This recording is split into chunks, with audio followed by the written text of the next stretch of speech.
All right, guys, can you guys hear me? Just make sure we're having a little mic check going on. Can y'all guys see my screen? Yeah, I can see it. All right, cool. All right, guys, so this is just the options market, and this is the options data provided from Gamma Edge, and some of the services and the tools that I specifically use. Not try to promote anything from them, but this is just for you guys. If you guys ever do look at a chart like this, you know how to read it. A lot of you guys understand that, you know, I don't know if you guys understand this actually, but every contract has, whether it's a call or put, has a value in terms of delta. So that delta changes as spot price moves up or down. So example, calls have positive delta, puts have negative delta. And understanding that the data we're seeing, we understand that any out of the money call is speculation to price, right?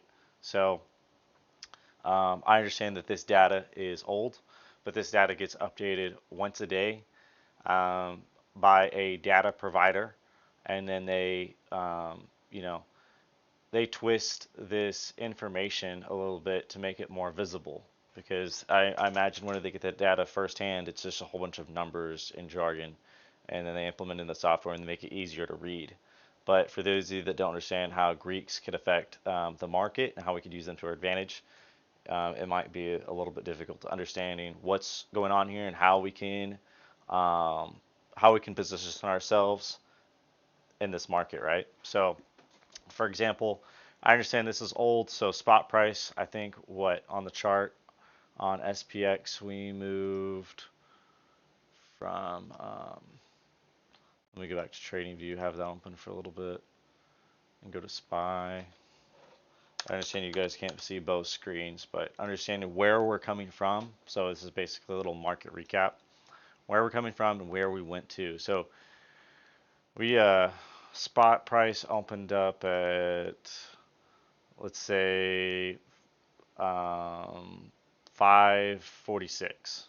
You know, we opened up pretty much in the middle of that range, and then we took a dive down to 543, and then we went and rallied up all the way up to 550. So understanding where we started, and then where we came from, and then where we went to, it kind of helps it out a little bit. Showing us trading view there, or Are you guys still able to see my screen? no, we just see the Gamma Edge dashboard, but we didn't see the trading view. Oh, okay, yeah. I can't. I'll just go back and forth because I'm immediately gonna be going back to Gamma Edge itself. I wasn't trying to show you nothing in the chart just yet, but Gotcha.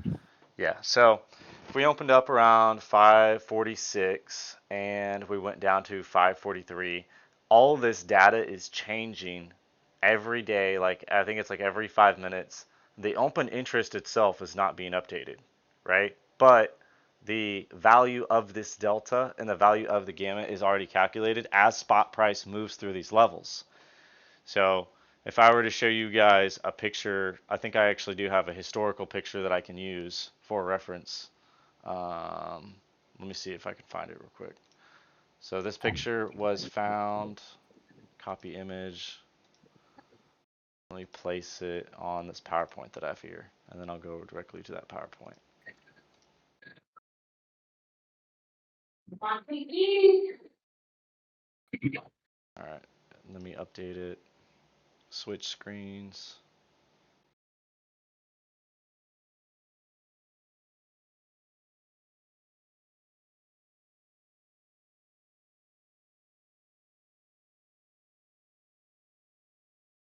All right, can you guys see that little PowerPoint right there?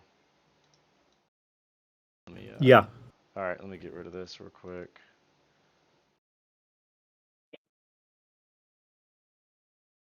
Look. We don't need to see all that. Look. See it. And then what if we do F11 real quick? So F10? Let's go on the table. Yeah. Yeah. All right. So this data provided for us is how do I go to full screen real quick? That's one. Yeah. Okay. That's There we go. one. Which one? This one? That's one. This one? Can you go on mute, please? Yeah, buddy. Can you go on mute for us?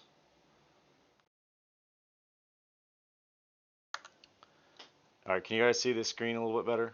What I'm showing you guys. Are you able to read those numbers? Yeah. Okay. So yeah, this picture right here is, where was this last updated? 4:59 p.m. So that's not the most recent one. Okay. 427. 426. Okay.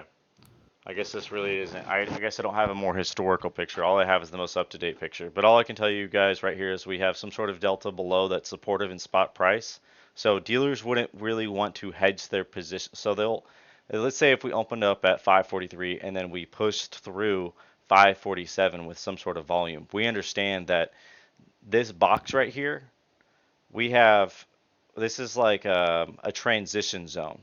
So we have a transition from a negative gamma environment to a positive gamma environment. And it's annotated right here that we're in a call dominated environment, gamma condition. That's something that we like to pay attention to because gamma can actually be supportive in some sort of movement up or down. So for example, it's a lot easier for us to move through these levels upwards if positive gamma is supporting this positive delta. Now we have in the options market, we have puts and calls on both sides of things. But what we're trying to pay attention to is what is the most concentrated area? What's concentrated? Where is speculation currently being positioned? So any speculation is already out of the money, and we see some sort of cumulative out of the money puts. The most cumulative out of the money puts were right here at 548.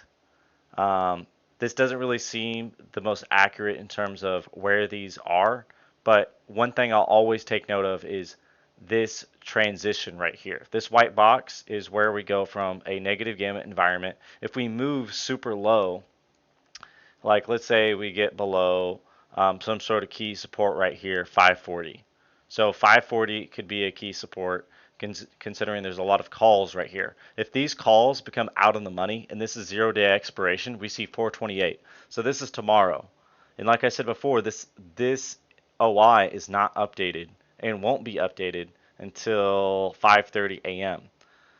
So let's act as if this is the most current data and the market would open. We can see that 550, we see there's some sort of cumulative out of the money calls. But if let's say we were to end the level, or towards the end of the day we'd be below 544, 543. All these calls up here would be so out of the money that their intrinsic value of delta would be so little that they would want to close out their position. And whenever we see a whole bunch of people closing out of their positions on calls, call selling can push price downwards.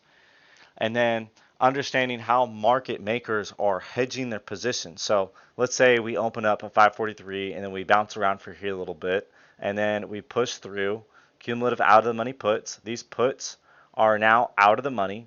Why are these puts out of the money? Well, anything below spot price, let's say, like I said, spot price is at 544. So at the end of the day, as time goes on, charm is taking an effect. Charm is our third Greek, delta is our first, gamma is our second, right?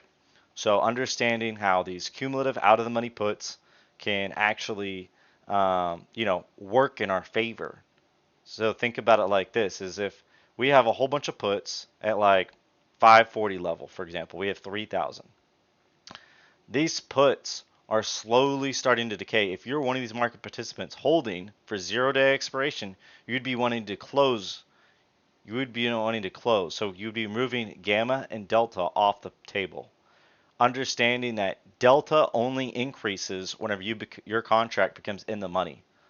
And gamma is the rate of change of the delta, right? I don't know if, are you guys following along? Yeah. Okay. So if we understand that delta is, a value of the contract itself, and there's a concentrated amount of calls and a significant amount of delta right here, understand that as we push up and gamma is supportive of this move up because we're in a positive gamma environment, it's a rate of change. That means that this delta right here, all these delta, will increase rapidly as we move, as spot price moves through these levels. So it's like an exponential function, right? It's like go up exponentially up. Yeah, pretty much, right? So we understand who's in control. And this is a little bit different from just seeing like put order flow and, like, oh, we see like put order flow, call order flow, because that's changing all the time. But with a concentrated amount of things, we can understand where speculation is going.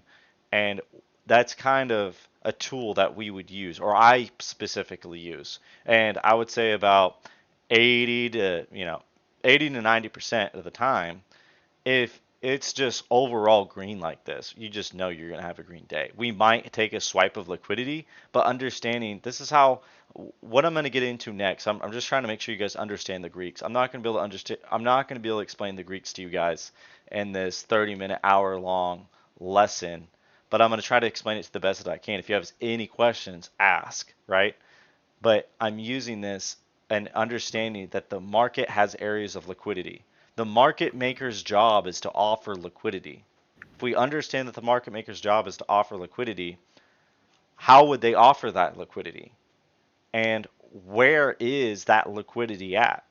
And we can see this on our chart. So we'll able to use some ICT concepts of PD arrays. And PD arrays is just another complicated word for liquidity.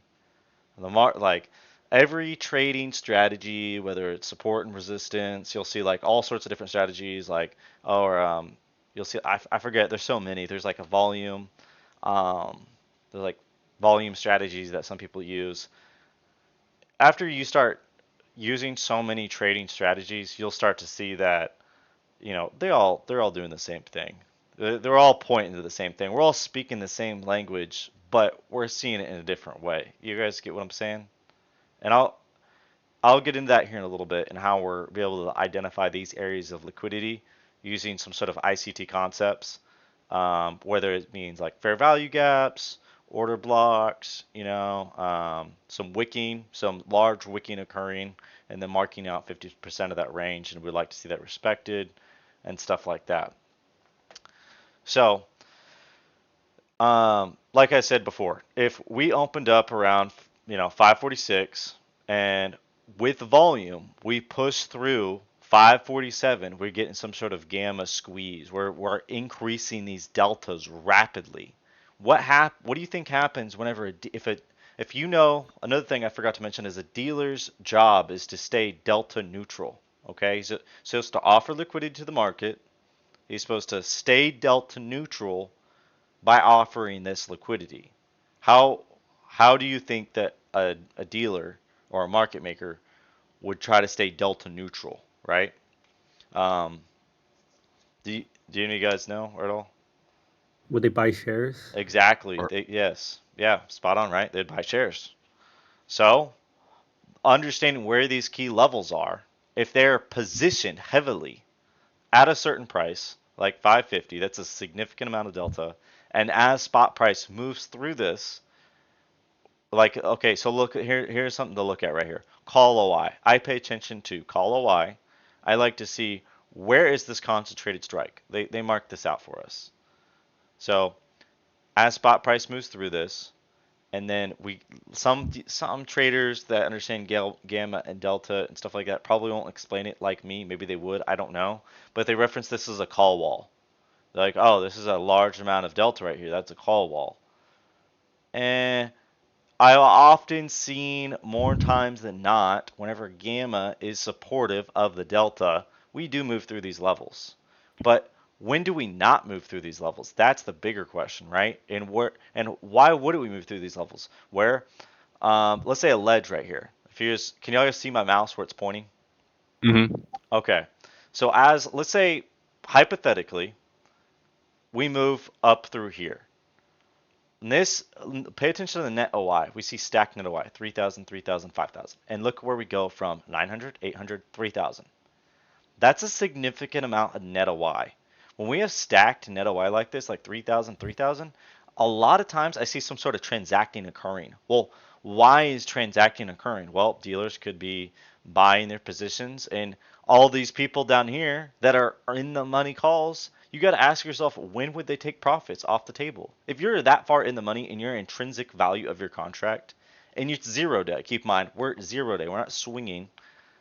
So if we know that spot price is moving up through here, and like you're one of these people holding calls at 550 and you're like at 555 right now, when would that selling occur? This occurs like a rubber band. Think about it like that.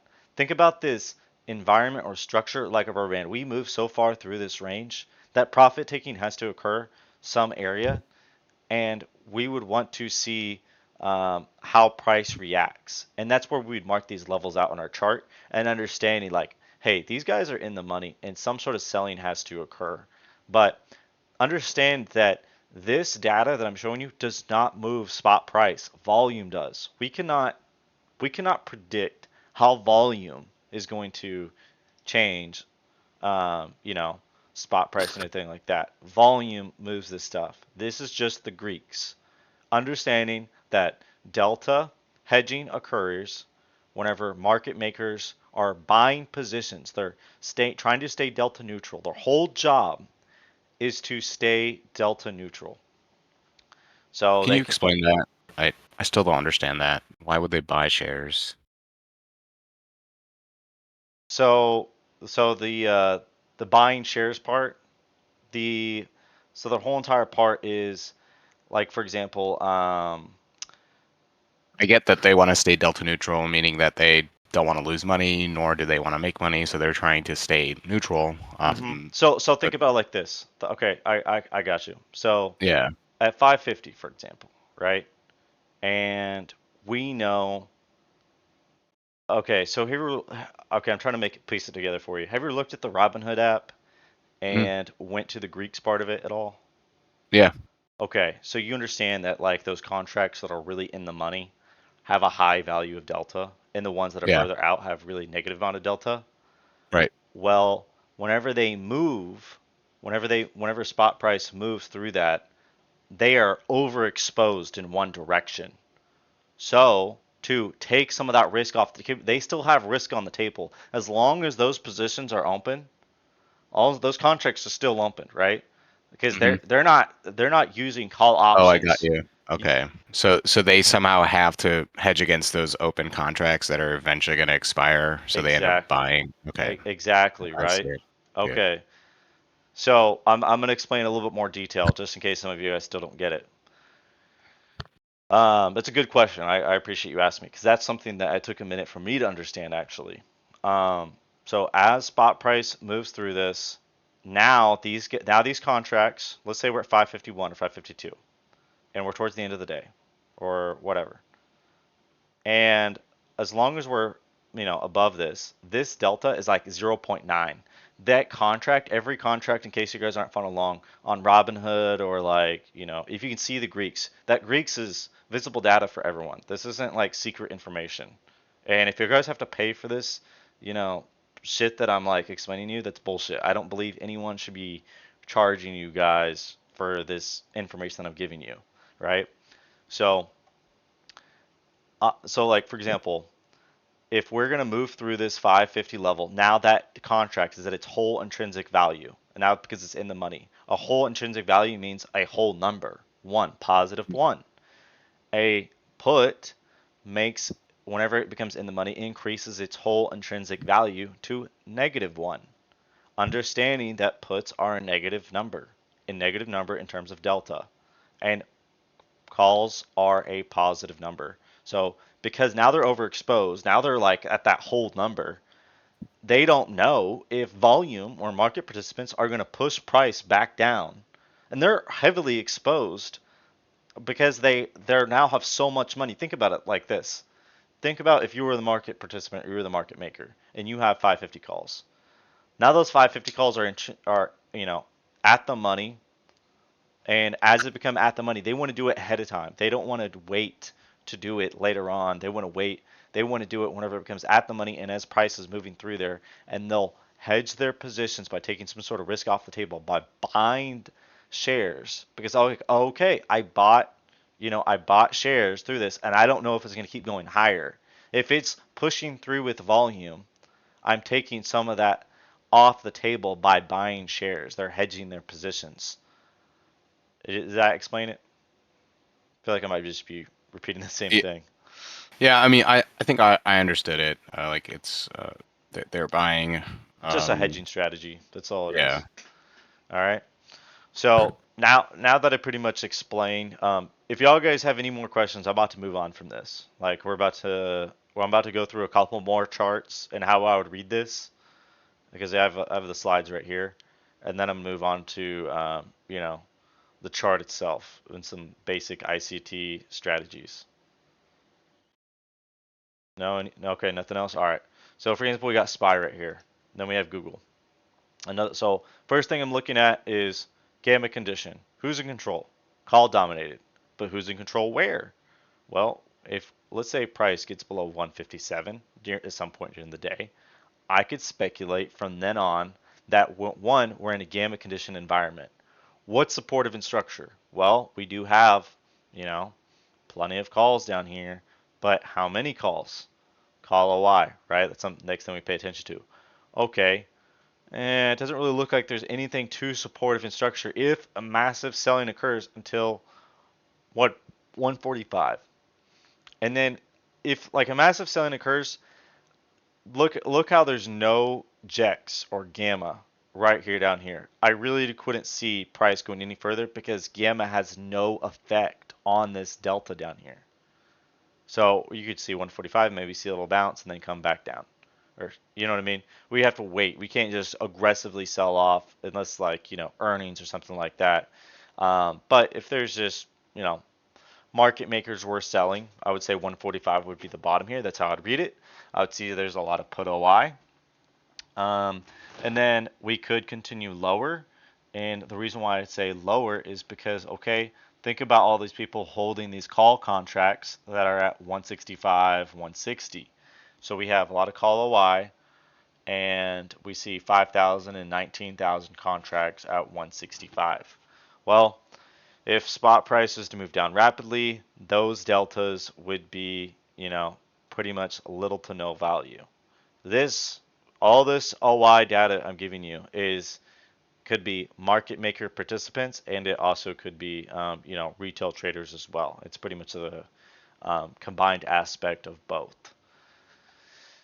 So let's say we come down, and then this is just the options market itself. We can't see what's happening share-wise or anything like that. And so as we understand, there was a cumulative out of the money puts at 157. So as these puts come down rapidly, dealers would have to hedge their positions. Okay? Same thing by selling.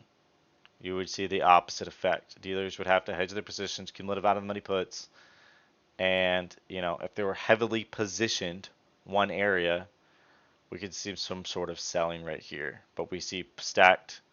Do we see anything stacked?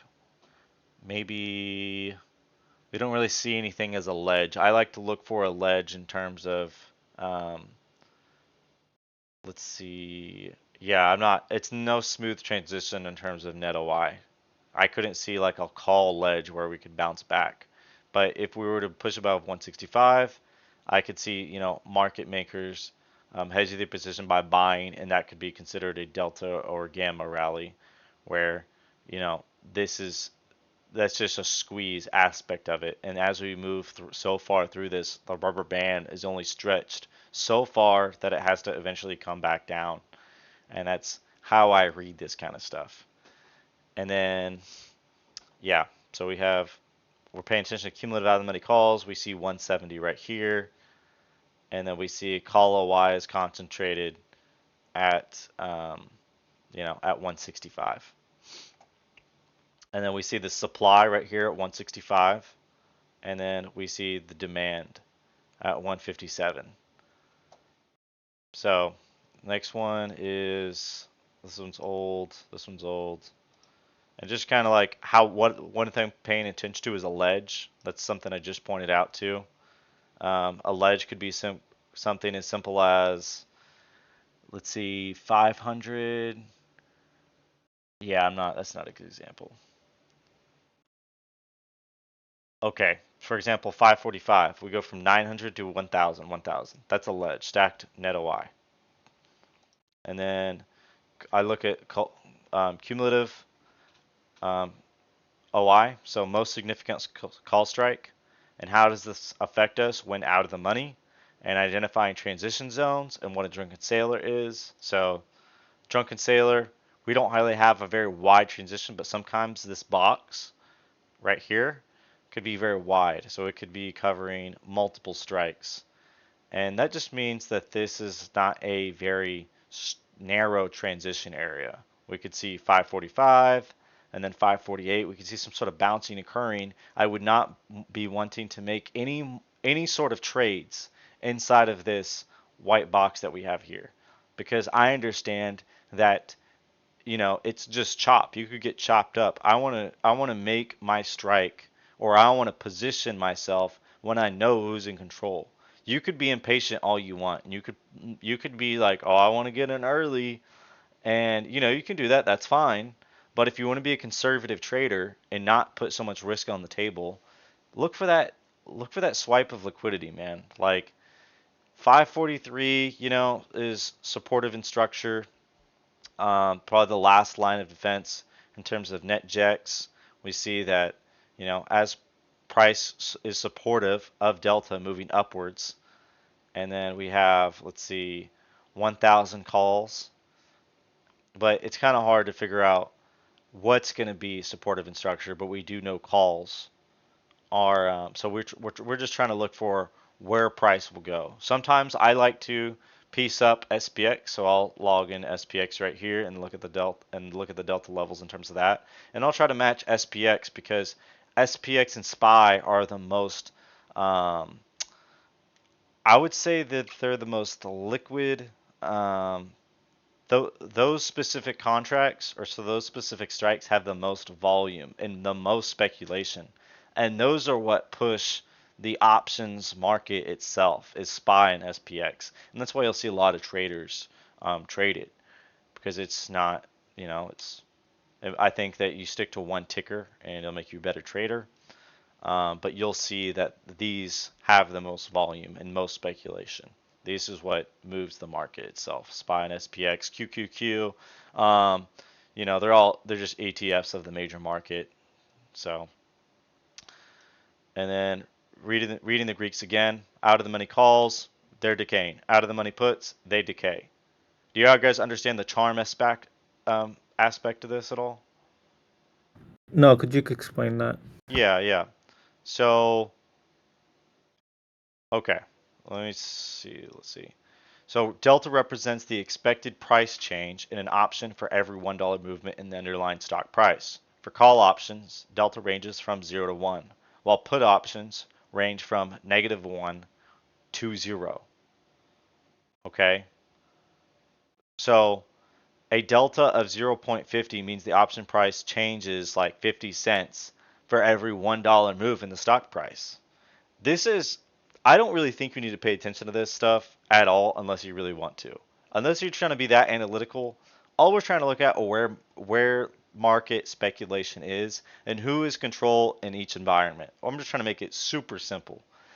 Now, you can think about this and try to like put yourself in the average market participant's shoes. That's something that I like to do. Whenever I see this data, like we're going back to it, and if I'm like saying, "Oh man, we're getting past noon." Are any of you guys familiar with a little bit of ICT concepts? Is it all like kill zones? Just like a sum, but like at a very basic level.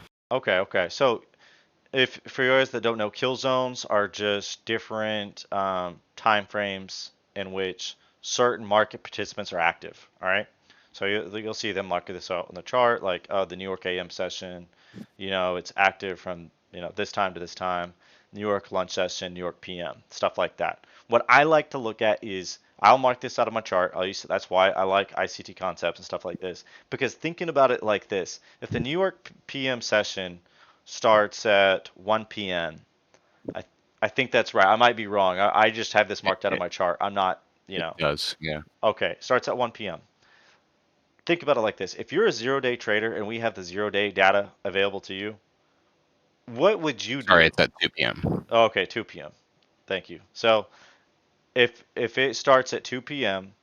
and it's getting close to the end of the day, market's about to close, we all know that if your contract is, significantly out of the money and you're not in the money yet, you might as well close that position because we don't know if it's going to make it, right? So if we know that 550 is a cumulative out of the money calls and then we're not there yet, we're at 546, 545, what's going to tell us that we're going to get enough volume to push through this? And if we're in a negative, let's say we're in like 544, we're in a negative gamma environment, why would you be holding on to this? So all these people would be selling their calls, and selling of contracts could push us downwards. And that's where I'm going to kind of get into this other tool that I use. It's called the vol-im command. It looks like chopsticks. It kind of it all it is a concentrated amount of calls and where that movement is heading. We can kind of pay Wait, attention to the trend itself. I think I posted it in Casey's chat a little bit. I don't know if any of you guys have paid attention to that at all. wait. So if buying contracts is like a right to own the stock, how does that push the price down? Like, it's just like people betting on it whether it goes up or down, right? Wait. I think you're I don't want to confuse you at all, okay? So did I say something? Did I say something confuse you? What did I? I'm just trying to make sure I'm not, giving you the wrong info here. What? Well, no, I was just like asking like how does like people selling call options like push the market down because it's just people betting on the market going up and down, I right? That's think what. that was on my bad. I explained that incorrectly. Okay, so you are right. So what we're able to see is just one of the tools that we have is that we're able to see, you know, where market participants are going and then how that delta is reacting. So that delta is decreasing rapidly as price moves down. These calls will also decrease in value. And then we're looking at where volume is heading. I'll get into that later.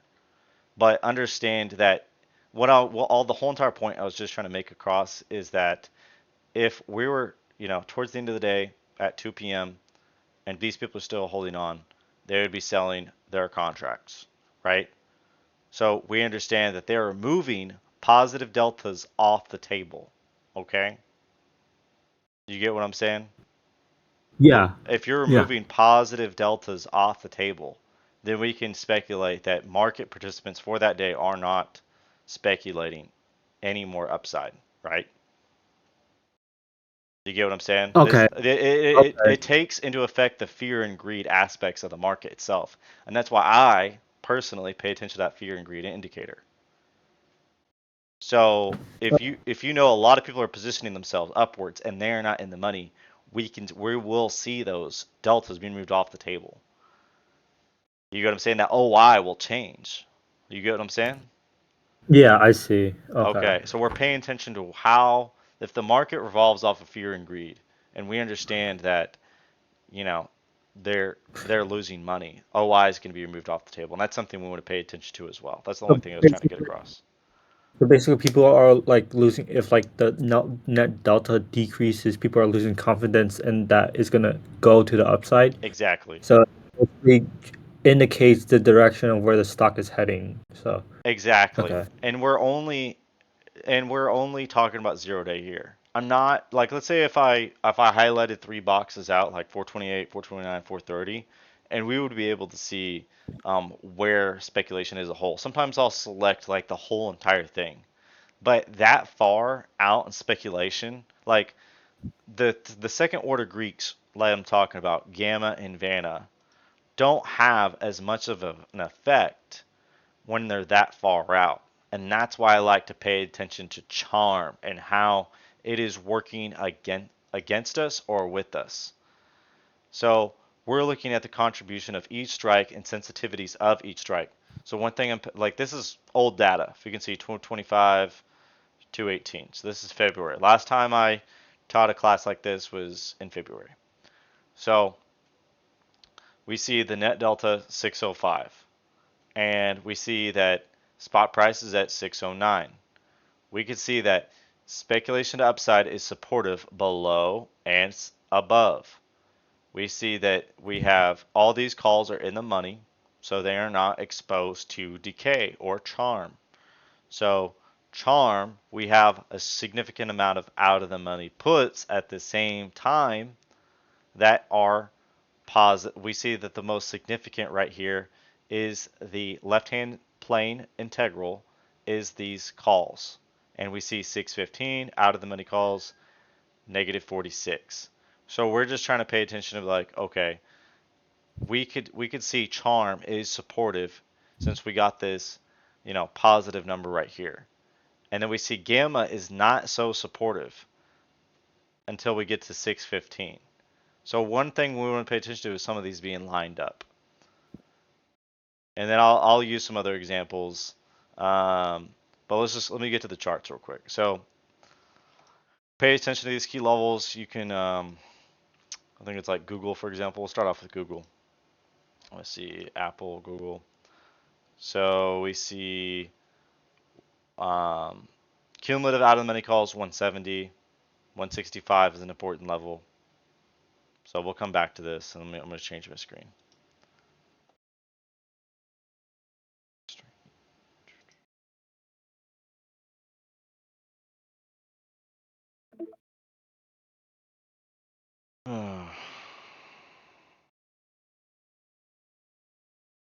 All right, are y'all guys are you guys able to see my screen?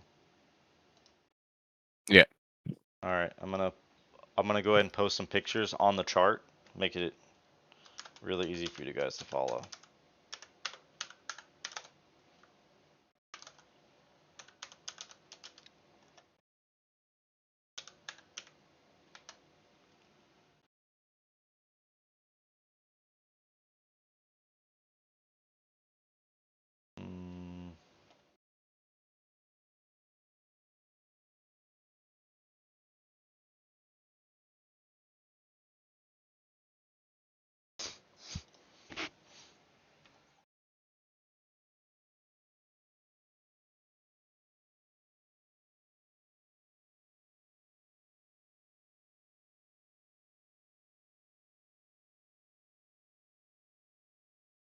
All right, go over this.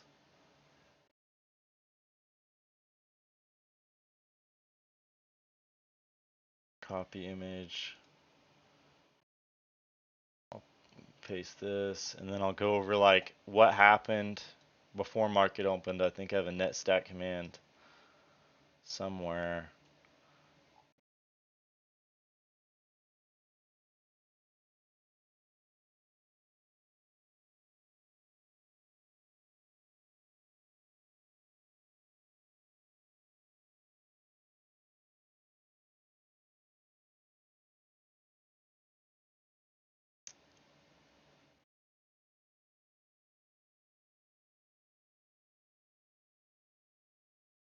All right.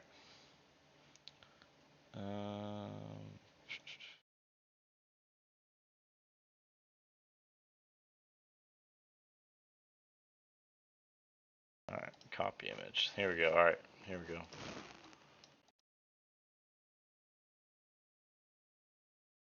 All right, so this was posted, I think, at 8:45, so about 15 minutes before market open. We see that 5:30 was supportive in structure. If we're in the money calls, we had a lot of since the move up. So let's look at where we came from. So the prior day, a lot of these positions could have been made the day prior.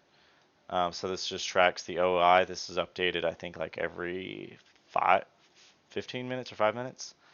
But yeah, so we see that 530 is supportive in structure. We moved up here rapidly. That's the most significant strike that's below us that people have positioned themselves in. so the day prior, and then we have out of the money calls at 547. So if I knew that 547 was an important strike, and we know that that's the most significant, and then gamma is supportive. See what I'm talking about? 547 is supportive of this right here. Then I would take note of that. And the next thing I'll try to pay attention to is like Charm and Vanna. So Charm and Vanna right here, I can kind of take note that both flows are positive, reinforcement of slow upward pressure as dealing hedging behavior favors call support.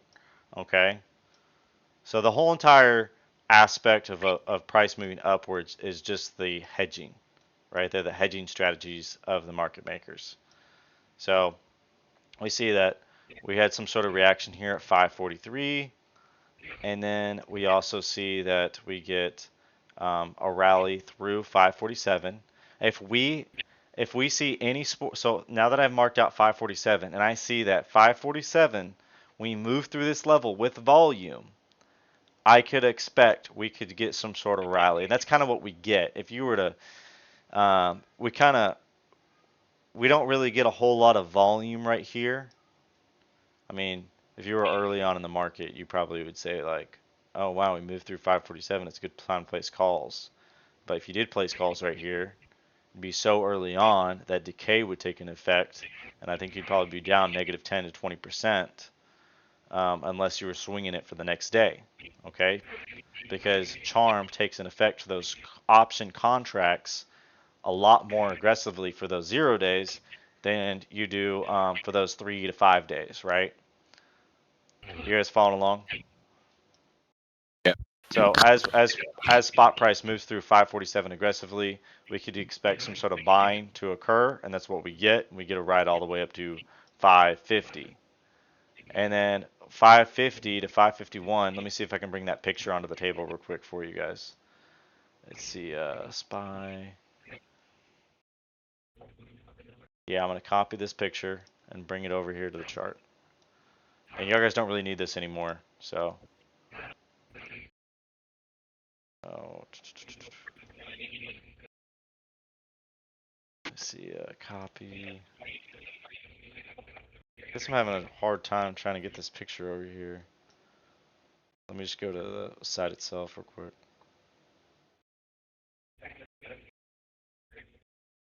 Delta? Yeah. Can I ask, earlier you asked, how would the market makers get liquidity? And on your chart there, it had 547 and 550. If you were at 550, could you not plan on it, but they would go for that 547? Like right there? What do you ask? What do you mean by go for that 547? Like coming from where? What do you mean? The 550 level. You mentioned earlier, how does market makers get liquidity? Market makers make liquidity. They don't get liquidity. Their Okay. job is to offer liquidity to the market and stay delta neutral. Okay. So this right here, what you have your pointer on, that's 547? Yeah, this is 547, and you could see as we rally through this aggressively, all those buying of shares created some sort of structural support. You get what I'm saying? Because they bought at that level. Do you understand? No, not right there, no. Okay.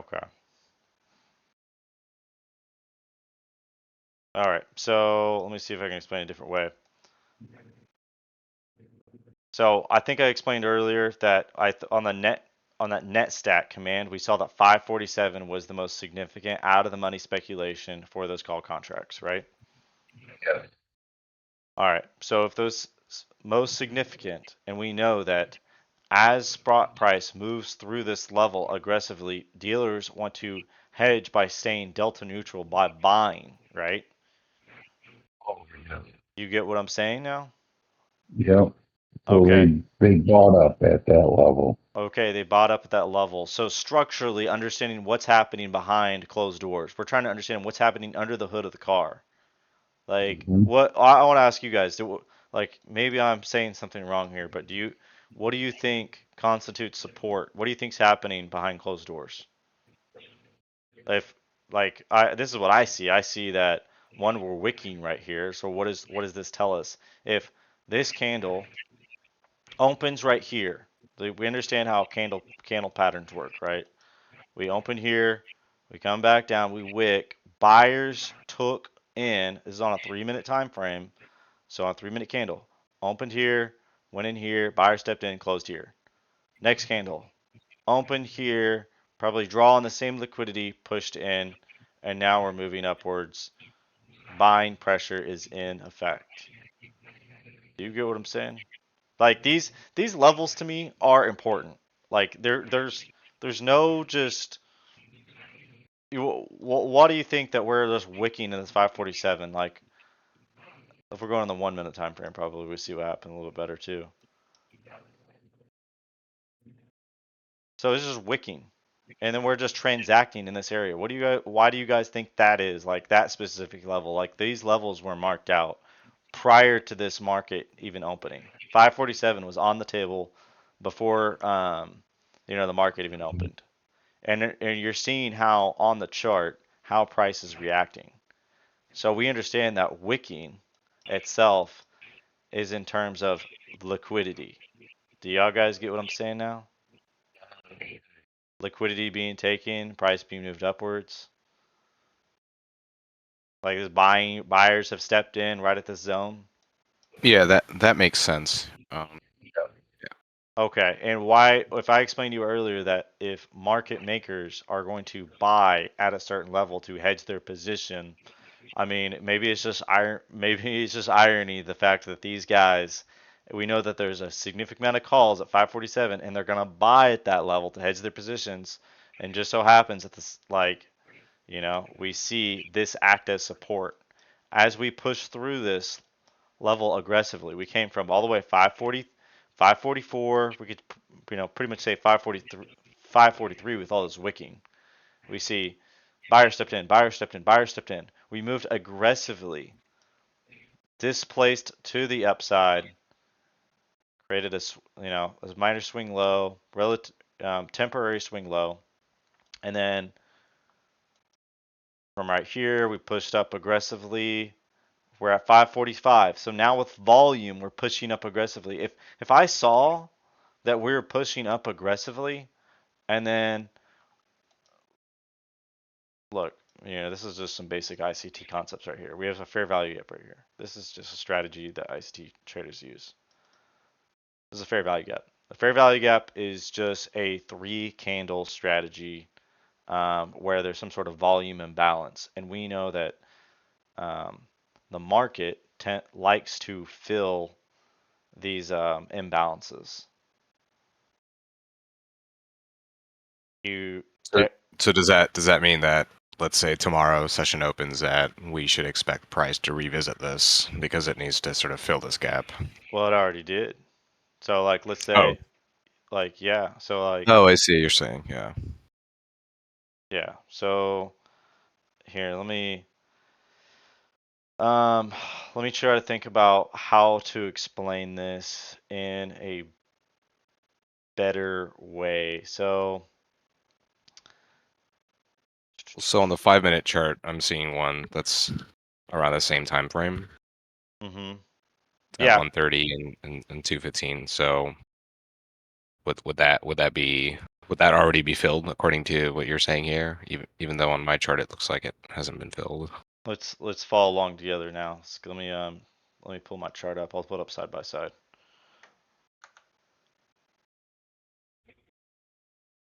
What my basic thing is, I'm gonna explain to you guys some PD arrays. These are just some basic ICT concepts. I can go more in depth, but there's no way I'm gonna be able to teach you guys a full ICT strategy and ICT model. Like I could, but I just feel like there's gonna be a lot more questions to follow up. So I have a certain amount Yeah. of time, but I am gonna explain this one for you real quick for you. So I'm gonna go to QQQ, and I love comparing QQQ and SPY because why? Because they're correlated assets. Just like NQ and ESR. They're derivatives of each other.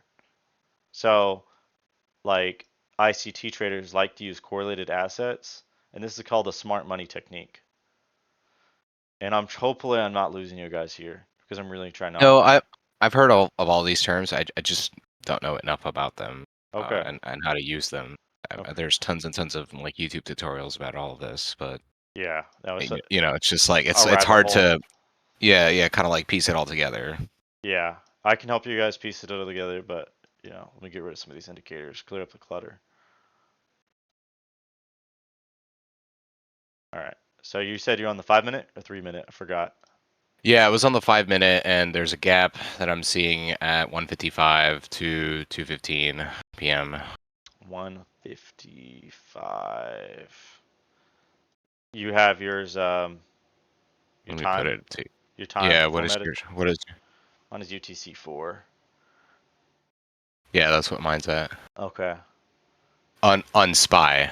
Oh, you have it on SPY. I thought you said QQQ. I'm sorry, yeah, on SPY Okay, 155. on the 5-minute. Yeah, I'm trying to get to that time zone real quick. Try not to miss it. All right, so 1355.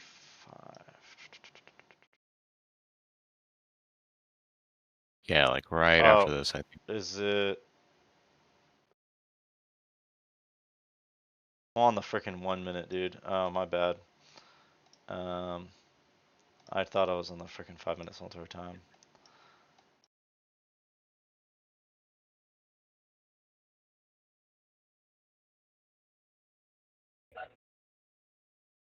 Okay, right here. Yeah, right there. Okay, that's exactly what happened. Look how we wicked in there. Hold on. It's a small little fair value gap. I love that though. What- I think there's one lower than that. I don't. Here. We have one right here. Yeah, like that hasn't been filled, right?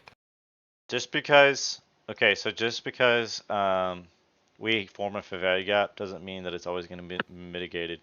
On an uptrend, like we could speculate it, but we don't know if there will be. I'm not telling you guys this is a for sure thing, but understand that this is an area of liquidity and it could be filled. And understanding how Right. price reacts to it is important. So what I like to do is see if price respects. We're not looking for the wicking. We don't care about the wicking. If we see some sort of wicking occurring here, we understand that liquidity is being taken because there is some sort of volume imbalance.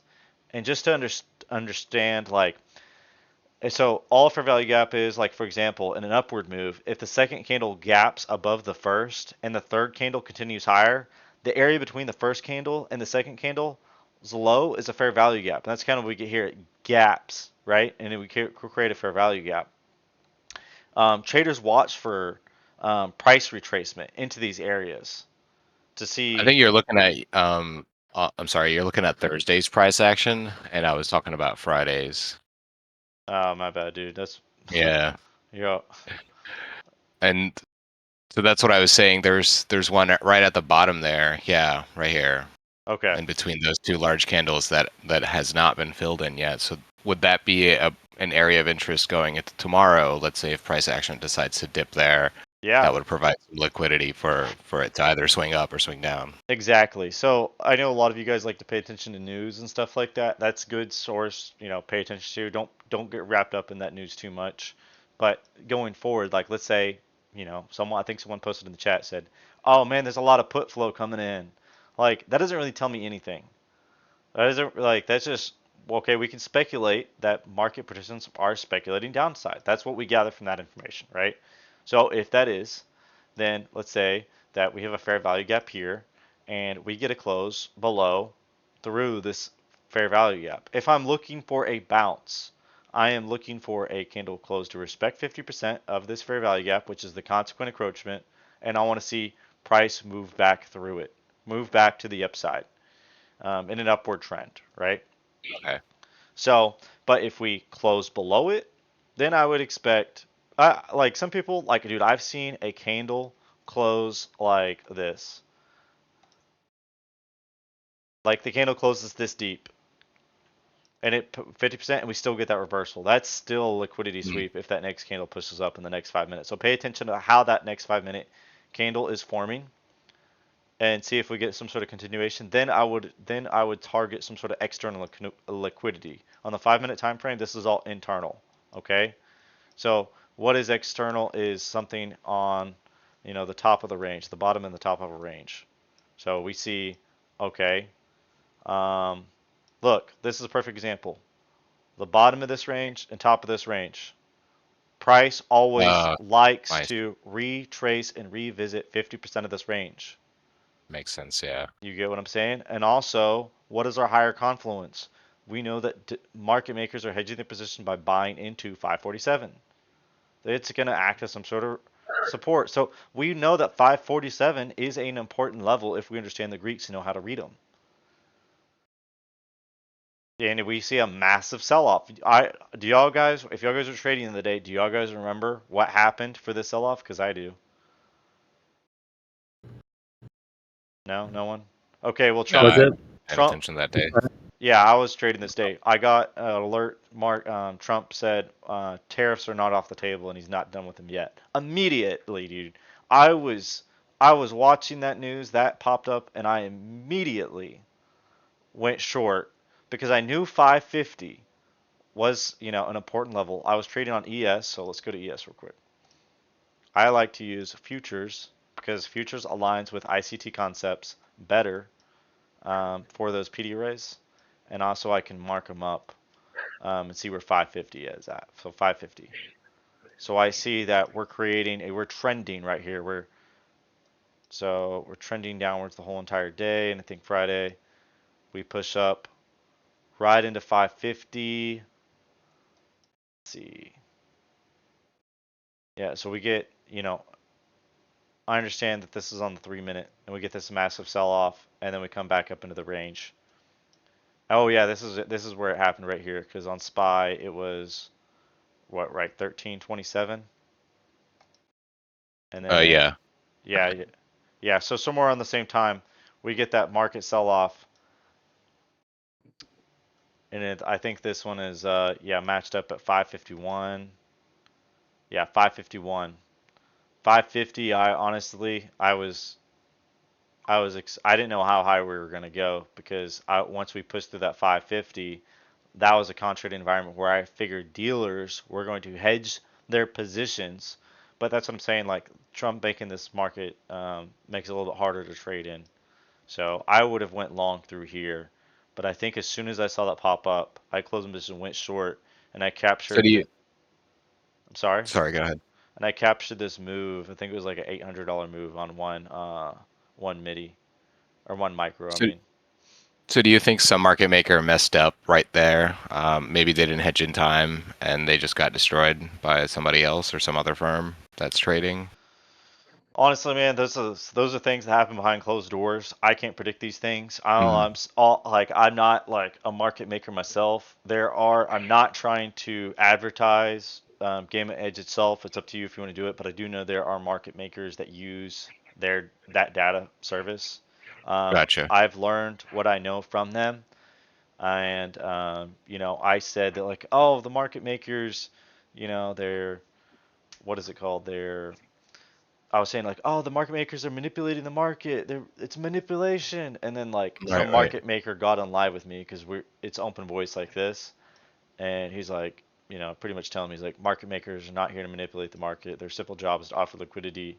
And I figured out like, you go down this YouTube rabbit hole of these conspiracy theorists of how they think the market works, and you gain some insight of what's actually happening behind closed doors. So like, no, a market maker does not mean they can predict price movement. Like, how are they supposed to know that fear was going to take control of their market immediately when Trump said this? Because Right. what, you get what I'm saying? Like, Yeah. Trump tweeted this Yeah. as soon as that alert popped up, boom, like this happened so fast. And I caught them as soon as I Oh saw my that. I was God. like, I'm going short, and I caught this move all the way down here, and I sold. And I was like, because $800 profits, why leave that on the table, right? So, Sure. lucky enough to get up Gee. right on the bottom, and then we see that buyers stepped in again, And what level is this? Because I know you guys all like to trade SPY so much. We see 547. Oh, look, 547. Buyer stepped in. That was a key area of support where they've bought up last time. They bought in at a lower level. So these levels are validated. I'm just trying to show you guys how I use delta and gamma and how that confluences where price will go and what is supportive in structure and who's in control and what area. So for example, on SPY, let's say that like what is it? I'm looking at my chart right here. I know you guys can't see it, but we have a transition zone of 545, 40, 46. Because we're in a positive gamma environment, I would not say it's safe to be short unless we get like a rally below like 540. But if I see something like I'm seeing, you got to find where they're going to swipe liquidity. Where did they swipe liquidity? They went 547. What is liquidity on the previous day? Well, we have some wicking occurring here. We have, oh, look at that, dude. Oh, you're just talking about fair value gaps on Thursday, Right, right? right. I think you just pointed, I mistakenly said, I thought you were talking about this one, right? No, but we both came to the same conclusion. Yeah, Yeah, right. So if I draw this out, look, I'll go next to Friday. it would be where liquidity was swiped. Yeah, Exactly, right? So right. this is just using some ICT concepts. Compare like we know that 543 was respected. We drew up these PD arrays. That's what it is. A PD array is a fair value gap order block or some sort of wicking occurring, and we pushed through it. Another confluence is that one we didn't get a candle close below. Look at this. I think this is right. Maybe wrong. Okay, so we got a candle close below this. And then we want to see how the next 5-minute candle formed. We push back up into the range. And right here, so some ICD traders will say this differently. This is what I think it is, period. A change in standard deviation is just a close above a series of down close or up close candles. So a series of down close candles here. If I see that, this is a series of down close candles, okay? Horizontal trend line or horizontal ray line. So if I know that if I want to see this to get blown through, a change in standard deviation, we respected it, came back lower, and then we came back through it with volume, created a change in standard deviation, I would have went long here. And then you could have rode that. We know 550 is some sort of support. How do we know that? Or some sort of, it's a call wall, and so what traders would say, because you don't know how price is going to react to here. We don't know if we're going to continue getting this. If we understood that 547 was where people were long in their positions, right? They were long in the position of 547. We had a lot of call speculation. We saw this in the net stat. We saw a lot of out of the money calls. This rubber band can only get stretched so far before profit taking is starting to occur. It just so happens some sort of news came out. That's what I was talking about. Makes it a little bit harder to trade. And then we get a massive sell off into the zone. And then, we come back into this range and then we get bought back up again. But this is just, some sort of price action occurring. We do have I do have, I do have another question. yeah. So if no news happened on that particular moment, I mean, and we're in a positive gamma environment, can we just indefinitely keep going higher until we don't? I guess I don't. That's I'm a trying good to figure question. out, like, No, that's you a good know, question. Yeah, no, what no. happens when we break the call wall? Does that just open the floodgate for everybody and market makers switch and price goes really high? Well, we just want to. This is where we're like paying attention to like we try to think about like where we want to get in and where transacting could occur because we understand that there's a whole bunch of OI right here at 550 to 551, and this rubber band got stretched so far. And then I could not predict what's going to happen. I can't predict volume, but I can tell you what's important and what's important to look at, right? And how price and the reason why you want to pay attention to this is understand like how price might react to this level, right? So like, this is just very simple stuff, man. Look, it's like, okay, we go down, we have a fair value gap, and then we have these candle closes respected 50% of this, and then we blew through this area. You get what I'm saying? And then we could speculate, some more upside from here, and then see what happens. But it's just it's like we can see these things in a smaller time frame as well. Like what's happening on the smaller time frame, it's not going to all look the same. So it's just a whole lot of chop. I think Friday was just a whole lot of chop in general. It was chopping a lot of traders up. I didn't really trade much options on Friday. I think all you guys saw the same thing if y'all guys were trading. But we could see like a lot of these levels weren't being respected, and that's something we would want to see during a trading day.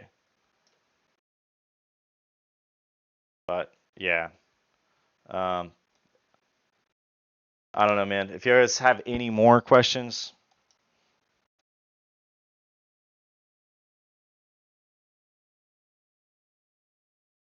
crickets. No, I don't have any more questions. No, it's all good, I'll guys. answer for the group. Yeah. I don't know. Have you guys done any futures trading or anything like that? We haven't. I haven't. No. Do you do you know what levels to look for if like you're going to swing trade? Yeah, so you want to look at higher time frame levels. You wouldn't obviously, I mean, I feel like that's hopefully I'm not, giving you such a basic answer. So if I were using this tool, for example, I would, see something really far out to date where market participants are speculating. There are other strategies you can use. I've seen the strength in a different strategy called the strat. I don't know if you guys have heard of that one too. There is, Yeah. yeah, so there's some strength to that in the swing trading. And if you, dude, I have been very sick. The reason why I'm just sharing this other stuff is because I've been pretty spot on with some of these levels, dude. I've been pretty spot on with like how price will react to this, especially with combining like a simple strategy like the strat. The strat is not complicated at all. Let me just get rid of all these. Remove five. Um, remove 5 drawings. Let's just go to Google, for example. Yeah, in that server, Alanger is the main strat guy. He's Yeah. done a bunch of educational stuff on the strat. Yeah, that's a good stuff to pay attention to. If you're just trying to swing trade, there's some strategies involved. But here's the thing, man, is in a market like this, whenever like it's very volatile, if you guys haven't noticed, volatility has only increased. And that's great for the New York PM session. That's great for like the Asia session, because normally traders that aren't active in those areas, especially in like futures, if you guys don't know, the Asia session is just whenever like a significant amount of market participants in Asia, for example, are awake, and that's whenever they'll start their trading day or whenever they'll start trading. The futures is almost a 24-hour market, so they'll be a market participant in that time zone. And with this increased volatility because of the war on tariffs and stuff like that, we're seeing some nice moves. But the problem with this is I would not suggest like do what you want, but this is Swinging, yeah. I wouldn't suggest swinging. Period. If you guys want to swing, swing for the fences. But do I think that's the safest? No, I don't, because dude, he could announce tomorrow like, "Hey, we're only doing tariffs on rice or something like that." I don't know. But something stupid could come out and mess up. It depends on what sector you're in. If you're trying to swing trade, pay attention to your sectors. Do you guys understand? Any of you guys understand about sector rotation? Yeah. Okay. Yeah, like pay attention to sector rotation. Understand that like whenever market participants, like I was saying, like the market is built off of fear and greed. If there's a lot of fear in the market, and let's say there's a lot of fear and they have no confidence in the tech sector, well, where are they going to move their money into? If there's a lot of fear in the market, there tends to be a lot of money going into like healthcare and consumer staples. So if I was looking at the fear and greed index, I would use some of the tools. Philip Morris, Celsius. Yeah, like there's a lot of tools that I use with the server that I'm a part of. I'm just one of the analysts here at Rawstocks. I'm not trying to advertise anything, but I am saying like one of the things that I like to use is some of the tools that we have. I think it's like sector rotation tool on Blackbox and stuff like that. And I'll look at that kind of stuff and I'll just think, okay, if money is flowing into these sectors, now I'm going to combine this with a strat. Okay, now I come out of the strat, I see a potential setup. What's next? Okay, now I look at gamma and delta. Okay, now all this is stacked confluence for my trade idea, and a lot of the times it ends up going in the right direction. And like I think the last one I did Right. was a retail sector. I figured retail was going to do bad because we saw a lot of put flow, not put flow, but cumulative out of money puts being placed as in a put dominant environment for that retail real estate sector. And I found a real estate ticker that held a majority of that sector. I forgot what it was. It was like a couple months back, and I rarely ever swing trade. It was just an idea, trade idea, right? And ended up playing out in my favor. We swept liquidity to one side, and that's an understanding where liquidity is at because um, let me see if I can find it actually so as to reference it because I did call this out. It's pretty cool. So are we able to see the sector rotation delta? Hold on. Hey, Rustic. I don't know if he's in here. Yeah, I'm in here. I'm driving right now. What's up? Do we still have the member trade ideas in here? No.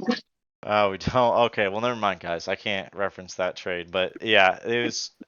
Let's just go it together. Let's see. If y'all guys want a free little trade idea, we'll do one together. I'm gonna go to the bot chat and do sector rotation and see what happened. Robinhood. What's up? Oh, Robinhood. I think it's a really good cup and handle, but like on the larger time frames. Okay, so I did type in a command. Let's see. So sector rotation, we see energy. There's a lot of fear and energy, and then let me. I can just copy this image. Here, you guys take a look at this if you want. This is just something very simple. I'm gonna type in another one. There's two different tools I use: sector flow. Um,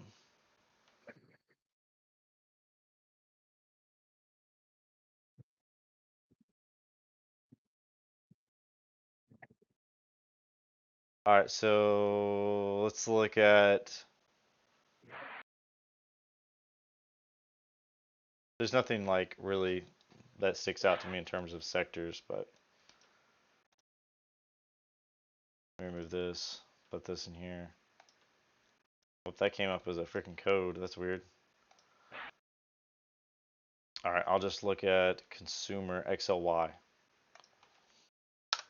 XLY.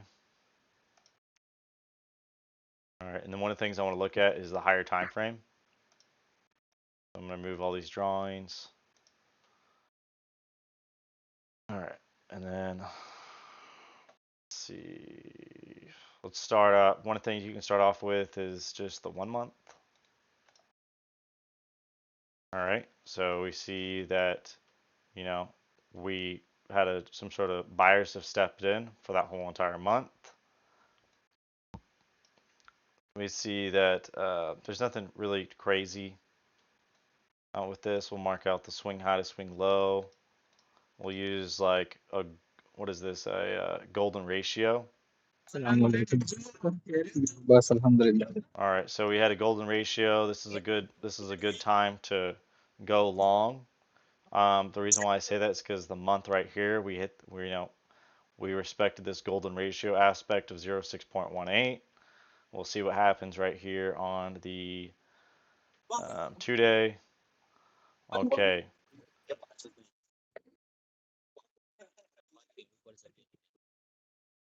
So on the 2-day we have a 2-2 reversal. I don't know if you guys understand what this. Does anyone here understand the strat besides What's his name? Naman, that's me. Oh, Naman. Yeah. So you understand, Yeah. like the 2-2 reversal we Yeah. got here. Okay, we filled the gap right here. Okay, that looks good. This is just like very basic stuff. This isn't like anything crazy. I'm not a strat trader, but I've learned it just for the sake of swing trading. So I'm like, okay, we filled the gap. That's something you could have looked for. If you saw this 2-2 reversal, you could have went long here, and this just took 2 days to form out. You could have.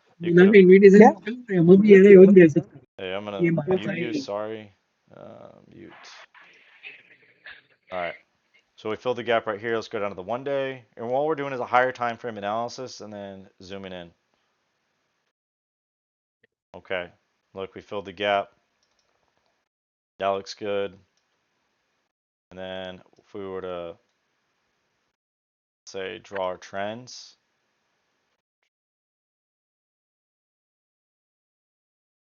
Boom. All right, someone do me a favor if you want to be a participant. Go to, I'm not familiar with the sector that much. Go to spidersector.com and then look at me. Tell me what the top holdings are for XLY. If anyone wants to do that for me, save me some time. So we see that on the 1 day we're pushing up with volume. We would want to see us break out of this trend. We're in this downward trend. This is so simple, man. Like this is nothing crazy. Like we went on a higher time frame, 0.618 respected golden ratio. We see a 2-2 reversal. We filled the gap. We see that sector rotation is positive. That's the most increased sector. Now we were trying to. Now, if anyone could tell me, help me out here. What are the Amazon, Amazon? Cool. Okay, we'll look at that next. And what's the next one? Tesla, Tesla. Okay, I hate Tesla. Next one. Home Depot. Okay, Home Depot. Love Home Depot. Okay, so Amazon and Home Depot. All right, we'll take note of that. All right, now I'm still going to keep going down in the smaller time frame. Okay, look, we're still about to break out of that trend. Are there any sort of PD arrays? When I start getting the 4 hour, then I'll start putting in PD arrays. ICT traders would say I'm a degenerate for this. I don't really know of a whole lot of people that use PD arrays on that higher of a time frame, like the 1 day or 2 day. So I try to stay away from it because I think that strategy itself, that way of trading, is used for finding liquidities on the smaller time frame. What's a PD array? A I've never PD heard of that. array is just another word for liquidity. Okay, so it's also another. So think about it like this: a PD array is just an umbrella for terms like order block, and understanding Okay. how an order block is formed is important. It's a set amount of candles. Like it's just one swipe's liquidity, and we get an impulsive candle move upwards. Okay, if you guys don't understand that, watch a video on order blocks. Fair value gaps. Just explain what fair value gaps. That's a PD array. Wicking. A wicking in ICT is like a large wick and respecting 50% of it. That's a PD array. Why is wicking a PD array? Well, when buyers step in, why did they step in? There was some sort of liquidity down there. That's the idea behind that. Okay. Okay. The PD stands for premium or discount. So is it on buy side or is it on sell side? Oh, yeah. Thank you, Rustic. Yeah, Rustic here. He's the ICT expert whenever it comes to that kind of stuff. I've only dabbled in the 2022 model and stuff like that. But so if you guys have any questions, you can ask him in terms of more of a better answer. So okay, we're just going down from here at this point, and then at this point, this is what I would do next. Okay, so I understand there's some sort of trend. We still have not filled this gap on the 15-minute on XLY, and then wait a minute, let me zoom in here. We're on the 15. Actually, I think I missed something on the hourly. I was going through this too quickly. Okay, we just broke above this previous high right here. This is good. That's nice. It's pretty bullish. Boom. And we filled the gap right here. Look at that. That's nice. I like that. So then, are we looking for like a break from the trend or Yeah. a slap down? Okay. Yeah, you're just exactly. You're looking for a break to the trend. So we have this trend downwards, right? We drew our trend line. We see, okay, there's, man, I could be talking to you guys forever about this kind of stuff. So understanding that price likes to fill these voids, okay?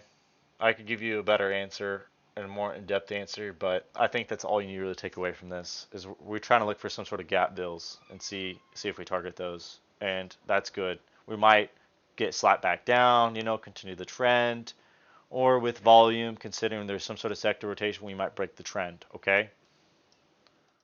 Hey, real quick, Delta. So if you are a trend breakout trader on a swing trade, you're waiting for that trend to break, and then we're looking for a back test, and that's your entry on the back test of the broken trend. If you're a trend trader, if you're a trend line trader, okay, that's the appropriate way to take that trade would be breakout back test, enter on the back test, and then pretty clear stop loss, like if we come back down below the broken trend line. But your entry, even though we were looking at high time frame, scroll the screen down a little bit, Delta, so I can see the other price action and structure even further down. So see where we get that massive blow up, like breakout candle? Right here. Left. Oh, this one. Yep. So that gives you a change of character from that previous high. That was right back before the breakout. Go to the left from To the the left breakup. of the From the breakout. breakup. Yep. Nope. Oh. See that? Yeah. Yep. That's a change of character. Right. So we were trending down. We swept liquidity. We broke up. That's a change of character. And then if you take that low, and you run the fibs to that high of that breakout, that should be like a 618 to a 70.5%. Yeah, I don't think Take the low before the breakout.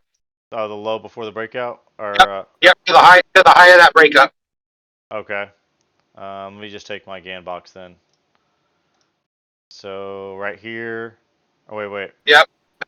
Was it right here? That low. No, right to the right. Yep, there you go. Sure. Okay. And then go up to the top of the breakup. Okay.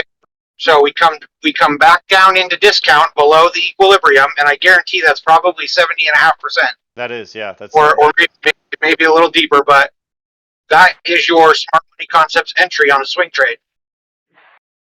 So we look at high time frame analysis on swing trades, but we zoom into some lower time frames for our sniper entries.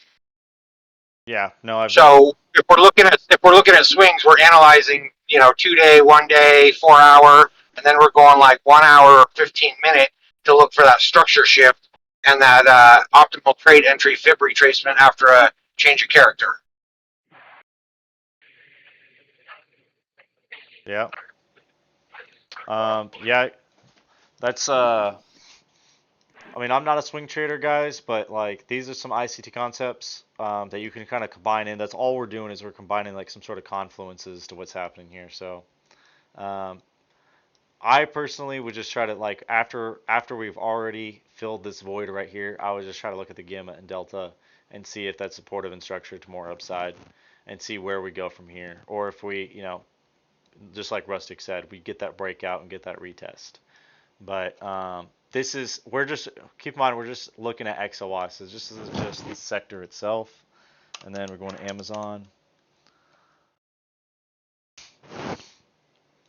All right. So same thing with Amazon, just going to do a top-down analysis to what's happening here.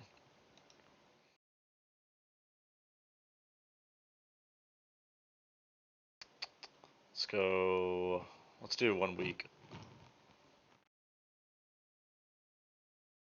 All right, so we get a 2 down, 1, and then a 3. So a 1 does not break either side. It's some sort of consolidation on the higher time frame. So this is just consolidation. We break both sides of it. We open down here. Looks like we swipe some liquidity, and then we open, we close up here. So I'll just draw out the highs and lows right here.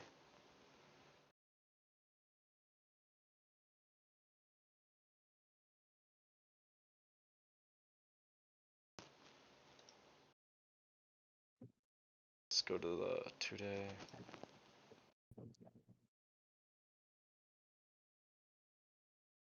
All right, we get us 2-2 reversal on the 2-day, and then go to the 1-day.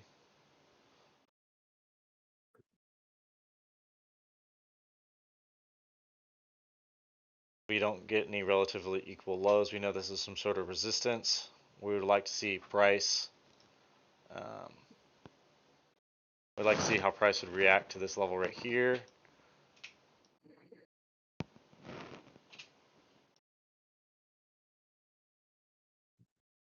And then we still kind of get that same trend going.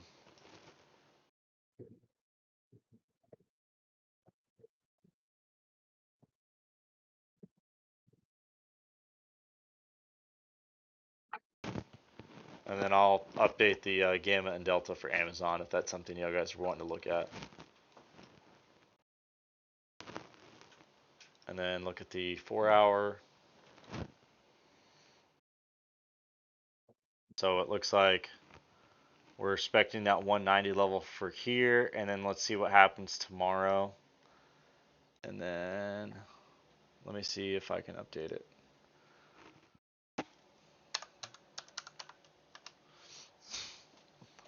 All right.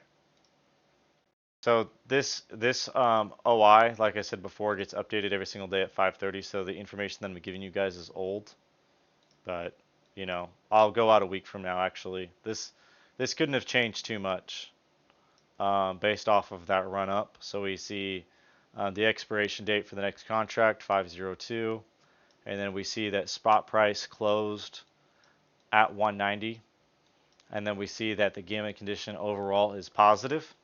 And then we can see that we have a cumulative out of the money calls at 197, and this is supportive to upside unless we get below 177. So I would mark out 177 and then mark out as long as we stay above 190. If we can get above 190, I would say that dealers would hedge their positions by buying, and then the gamma condition is overall supportive all the way up until we hit 200, where I could see some sort of transacting occurring, and the rubber band would stretch so far that people would want to take their profits off the table. Because if you were one of these people that were holding 190 calls and rode this up all the way up to 200, I would imagine you would want to, take those, remove positive deltas off the table. And removing positive deltas off the table can create a opportunity for some sort of structure shift or some sort of speculation to flip.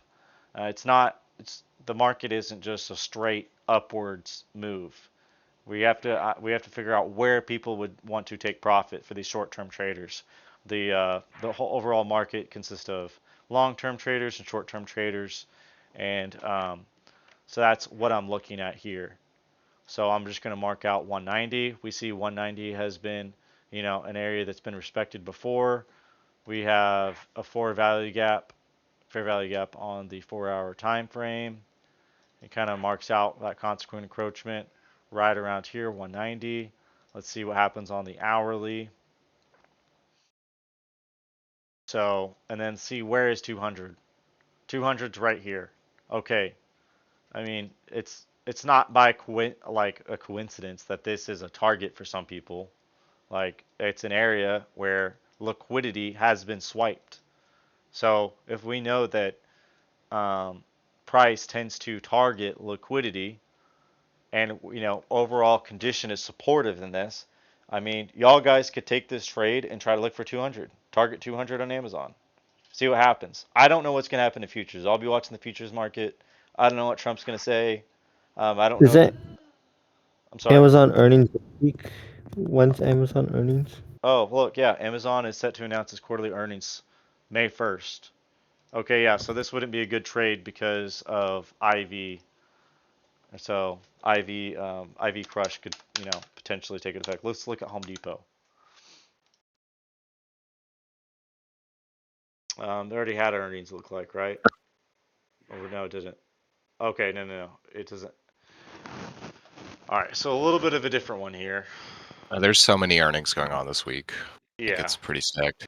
If y'all guys were wanting to try, Home Depot, or sorry, Amazon, look for 200. I feel like that's a pretty easy trade right there, considering, especially if you break out that trend line on I mean, X. you could do Tesla, right? Because they already had earnings. Rustic's a Tesla expert, dude. I hate Tesla. Oh, Rustic is like a Tesla guru.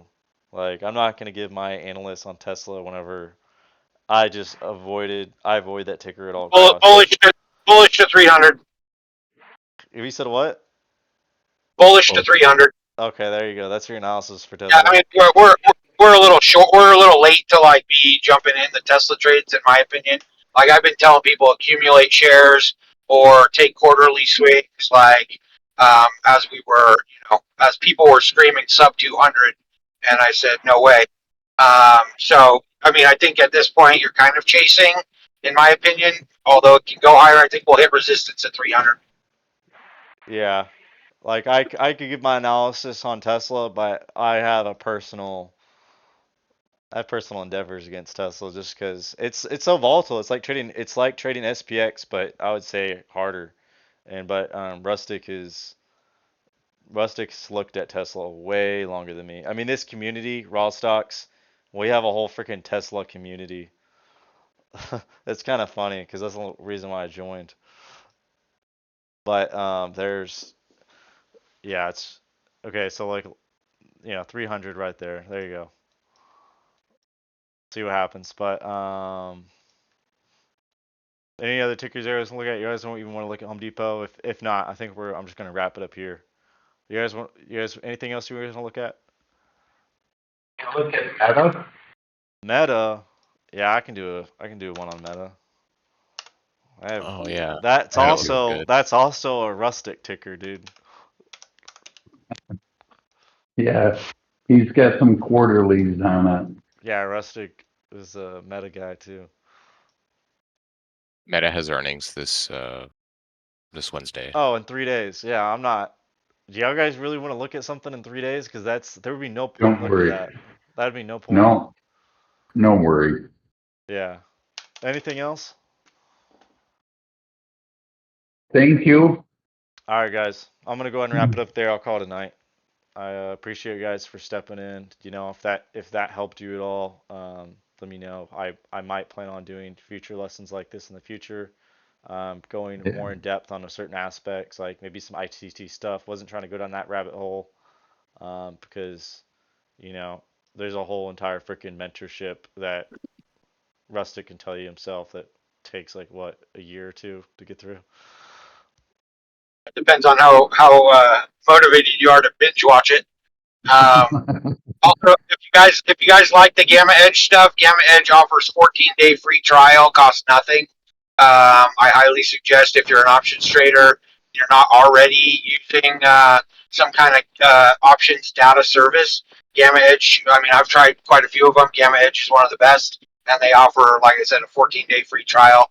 So there's a link on in the Discord, or there's you can just find them on the WAP store.